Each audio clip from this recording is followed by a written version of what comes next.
नमस्कार दोस्तों, आज की ये वीडियो हर उस इंसान के लिए है जो रोज थक कर सो जाता है लेकिन फिर भी सुबह उठकर तरोताज़ा महसूस नहीं करता।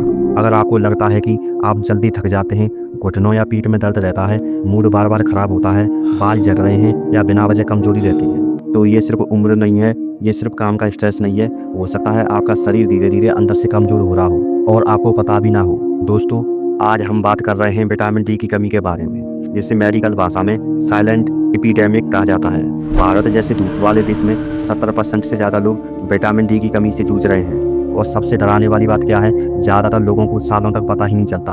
अब समझिए विटामिन डी आखिर क्या करता है। बहुत लोग सोचते हैं ये सिर्फ हड्डियों के लिए होता है, लेकिन सच्चाई इससे कई ज़्यादा गहरी है।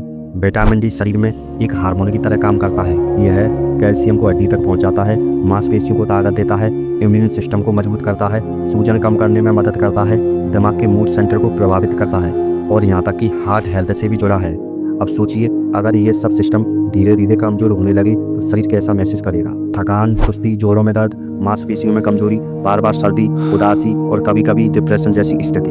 अब एक गंभीर बात, अगर लंबे समय तक विटामिन डी की कमी रही तो क्या हो सकता है।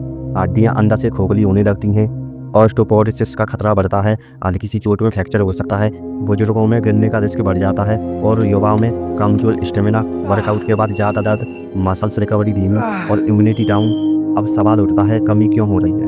हम धूप वाले देश में हैं, फिर भी हम सुबह से शाम तक कमरे में रहते हैं। ऑफिस में एसी, घर में एसी, बाहर निकलते हैं तो पूरी बॉडी ढकी होती है। सन स्क्रीन इतना लगा लेते हैं कि सूरज की रोशनी त्वचा तक पहुंच ही नहीं पाती। और याद रखिए, कांच के पीछे बैठकर धूप लेने से विटामिन डी नहीं बनता। सूरज की सीधी किरणें त्वचा पर पड़नी चाहिए। अब लक्षण पहचानिए।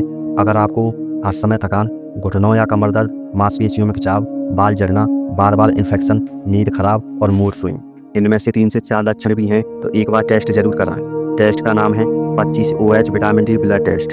यह साधारण ब्लड टेस्ट है। अगर रिपोर्ट में लेवल 30 mg/ml से कम है तो कमी मानी जाती है। अब समाधान क्या है। सबसे पहले खुद से दवा लेना बंद कीजिए। डॉक्टर की सलाह पर 60,000 IU विटामिन डी हफ्ते में एक बार कुछ समय के लिए दी जाती है, लेकिन साथ में लाइफ स्टाइल बदलना जरूरी है। रोज 15 से 20 मिनट धूप, सुबह या दोपहर 11 से 2 के बीच, चेहरे, हाथ और पैरों पर सीधी धूप, साथ में अंडा, मशरूम, फोर्टिफाइड दूध और healthy feed vitamin D absorption में मदद करते हैं। लेकिन ध्यान रखिए, ज़्यादा सप्लीमेंट लेना किडनी को नुकसान पहुंचा सकता है, इसलिए डॉक्टर की सलाह से जरूरी है।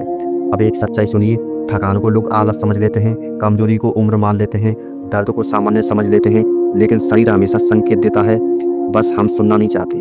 अगर आप अभी 25-30 साल के हैं और सोचते हैं कि ये सब बुजुर्गों की बीमारी है तो सावधान रहिए। आजकल युवा में विटामिन डी डिफिशियंसी से तेजी से प्रभावित हो रहे हैं। लैपटॉप लाइफस्टाइल, मोबाइल लाइफस्टाइल, कम धूप और जंक फूड मिलकर शरीर को अंदर से कमजोर कर रहे हैं। अब फैसला आपका है, आप दर्द दबाएंगे या कारण समझेंगे। आप थकान को नज़रअंदाज करेंगे या शरीर की आवाज़ सुनेंगे। याद रखिए, कई बार बीमारी बड़ी नहीं होती, बस एक कमी होती है। और अगर समय रहते आपने ध्यान दे दिया तो शरीर फिर से मजबूत बन सकता है।